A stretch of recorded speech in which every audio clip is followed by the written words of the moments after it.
기자부대, hop on the beat!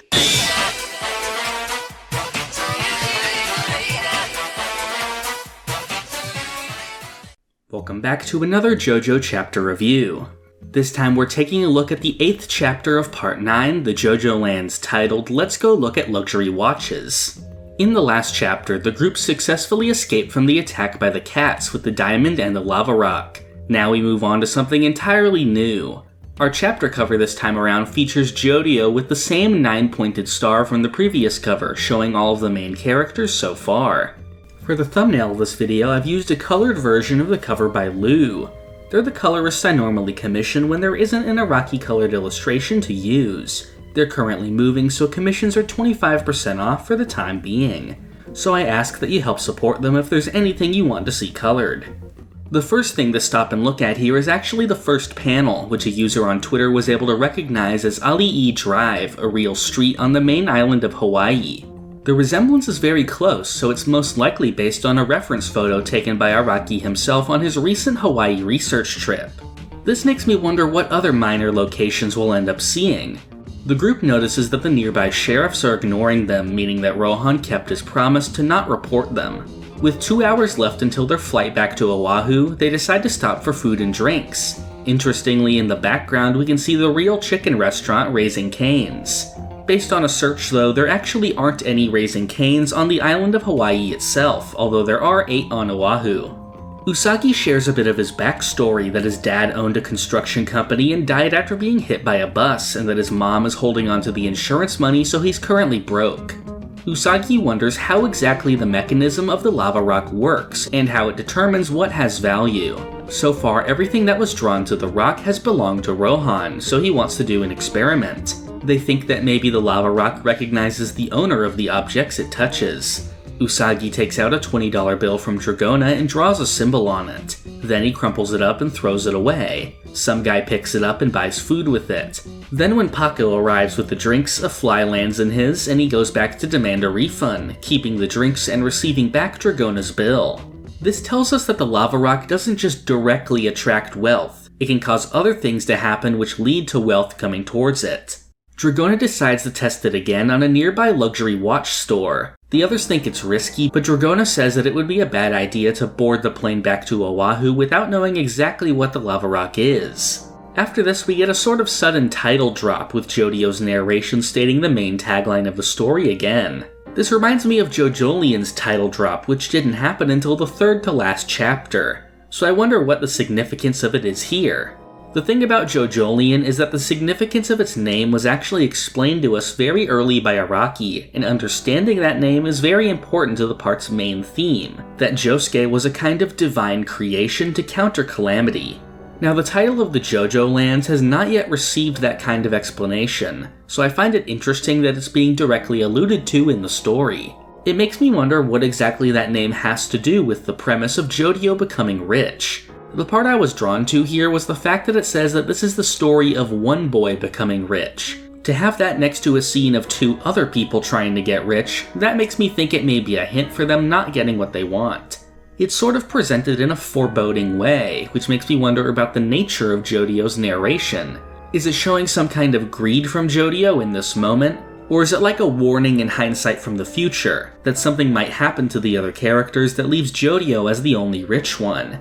However, I also think the seriousness this is presented with is also sort of done to fake you out for the scene right after, where JoJo and Paco are sitting there menacingly and then comically turn around to eat some chicken burritos. Inside the watch store, this whole scenario really reminds me of a Part 4 story, like when they went to claim the lottery ticket. The title of this chapter also seems to be a callback to the titles of arcs in Part 4, like Let's Go Eat Italian Food, Let's Go to the Mangaka's House, and Let's Go Hunting. As they're shopping, the store employee notices the diamond in Dragona's purse and decides to give them special treatment in the back room. Dragona starts trying on the watches and holding them close to the hidden lava rock. Partway through looking at the watches, the employee closes the door and activates a camera and asks them to place the watch on the table. Without Dragona or Usagi noticing, one of the watches on the table has gone missing. Going through the scene, we actually don't see the exact moment the watch disappears, although notably it's one of the ones Dragona had not tried on. This may mean the rock works differently than they think, and that the watch was somehow drawn to her despite not being near the rock. However, there's also a possibility of there being another mechanism or standability at work here. One thing that comes to mind is the fact that Dragona is carrying the diamond in this scene. Now, this did already serve the purpose of her intentionally showing it off to make them appear rich so they get special treatment, but I can't help but think the diamond might have some more significance here. Like if the diamond, like the lava rock, has a mechanism of its own that may have moved the watch. If the diamond does have some kind of power, that would also give us a better idea of why Rohan would bother bringing it with him to Hawaii and storing it with the lava rock. And another reason Meryl May would want the diamond other than money. We go back to Jodio and Paco getting ready to eat. When Jodio opens the bag, he recoils at what he sees inside. He says that it's a warning from the owner of the cats who is there to take back the lava rock. When Paco opens the bag, we see that the dead bodies of the cats are inside. Overall, I really enjoyed this chapter. Like I mentioned before, it reminds me a lot of the arcs of Part 4, and the premise also reminds me a bit of the Milagro Man from Part 8. One thing I didn't touch on was how funny this chapter was, and it brings me back to the humor of the first chapter, which landed really well. I wondered how Araki would handle so many characters all introduced at once, but the chemistry between them has actually been spot on, and this chapter was a really good example. The way they behave feels a lot different compared to Araki's characters before. Like JOJOLands characters all have these really eccentric personalities, and for the JOJOLands I feel like they're more detached and sarcastic, like we've truly moved on to the Zoomer generation of JoJo characters. Based on what I've seen, I'm guessing the disappearance of the watch and the sudden appearance of the cat's corpses in the bag are the work of the same power, whether it's another mechanism like the lava rock or the standability of the cat's owner.